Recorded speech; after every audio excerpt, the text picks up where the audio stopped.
الله.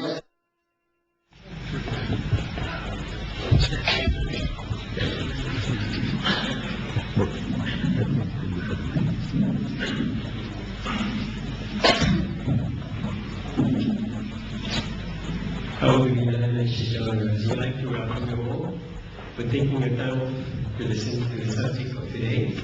As you know, today's subject is the concept of God between the two speakers. It's a symposium by Swami Agnivesh and Brother Ahmed Deedat. Unfortunately, Swami Agnivesh could not come, or he's not here. We know that for a reason we cannot explain it. It's between Agnivesh and the Hindu community. But we have also Deedat here. So Brother Deedat will be delivering his talk as scheduled. So we'll ask, without any further ado, we'll ask Sheikh Ahmed Deedat to deliver today's talk.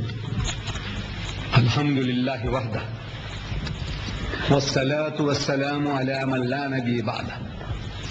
اللهم يا مفتح الأبواب ويا مسبب الأسباب ويا دليل الحائرين توكلت عليك يا رب العالمين وأفوض أمري إلى الله إن الله بصير بالعباد.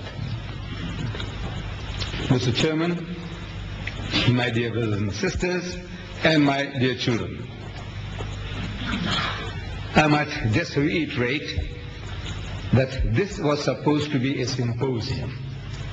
A symposium is not a debate. A symposium is that where more than one person speak on the same subject from their respective point of views. And as such, this meeting was organized for that.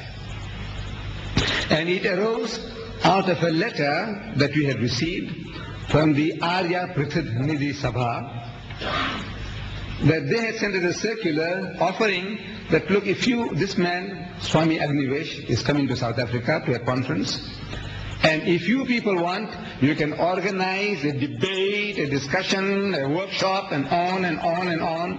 Whatever you would like to do with our Swamiji, you can do. So we responded, telling this Sabha that, look, a debate is out of the question. Because Hinduism is not a threat to Islam. It's not a challenge to Islam in this country.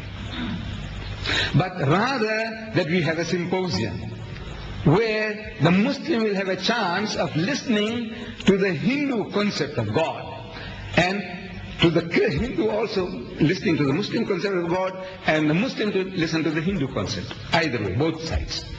That both will be educated. It's not a debate, it's not scoring points, it's not passing judgment, no adjudicators are required.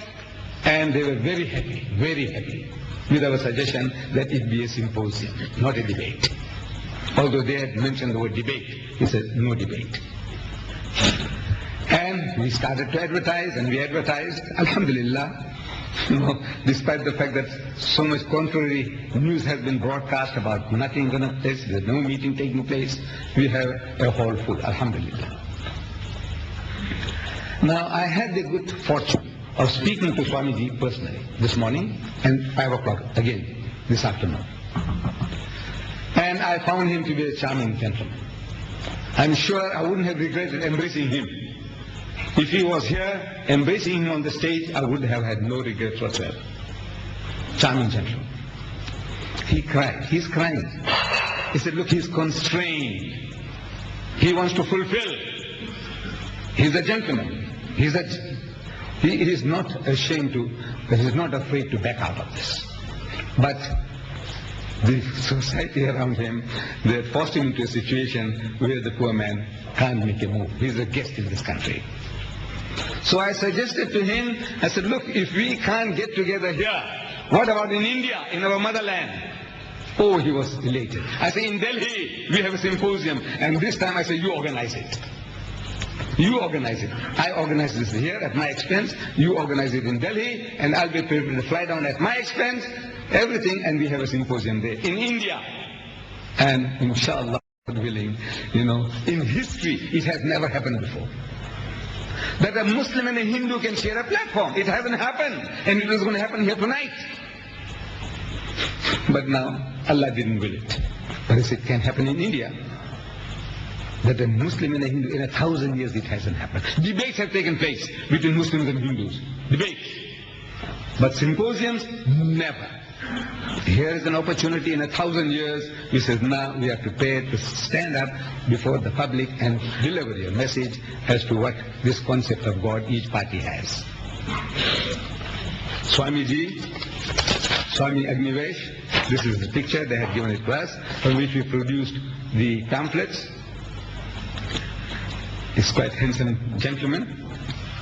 And I asked him about his name this morning. I said, Agnivesh. I said, Agni, I know. I know the word Agni. Agni means fire. But I said, Vesh, I don't know. I have some ideas, suspicions about what it means, but I really don't know. Will you please explain to me what is Agni Vesh? Agni is fire. What is Vesh? This is Vesh. In Sanskrit means the embodiment of a quality. Agnivesh, embodiment of fire. The nature of fire is to burn. It burns, serves a purpose, it does harm, but generally is doing good. Without fire, all these civilizations you see around us wouldn't have existed. Without fire, without heat, all these metals that went to make these things, everything that you see there, nothing would have worked. Your stoves, your fridges, fire, fire, fire. And he was the embodiment of fire.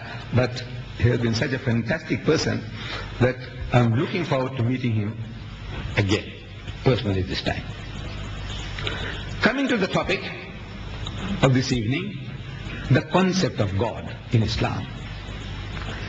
Concept of God in any religion. I have a statement here before me by Samuel Zwemer. Samuel Zwemer is the founder of the Zwemer Institute in Pasadena, America. That institute is solely directing its activities towards the Muslims, to convert the Muslims of the world. The Zwemer Institute. The founder of that institute, Samuel Zwemer, he makes this statement. He said, no religion is higher than its concept of God. No religion is higher than its concept of God. The height of your religion depends upon your concept. What do you think of God? Whatever the height of that level of your thinking, your apprehension, that is the level of your religion. But when a person moots an idea, he propounds a theory, it presupposes that the person believes that his is the highest. Otherwise, who will make such a statement? If a Hindu makes such a statement, at the back of his mind, Hinduism has the highest concept. If the Muslim makes such a statement, it presupposes that the Muslim believes that the Muslim is the highest concept of God. And if a Christian makes such a statement, it presupposes that Christianity has the highest concept of God. And I have no hesitation in agreeing with this proposition. That the highest concept of God, the higher the concept, the higher your religion. Now, if I were to do, which is natural thing to do, is to go to the Quran and tell the people, Muslims and non-Muslims, said we have the highest concept. We Muslims have and this anybody would do. The Christian will do the same, the Hindu will do the same. Everybody is natural for them to boast that my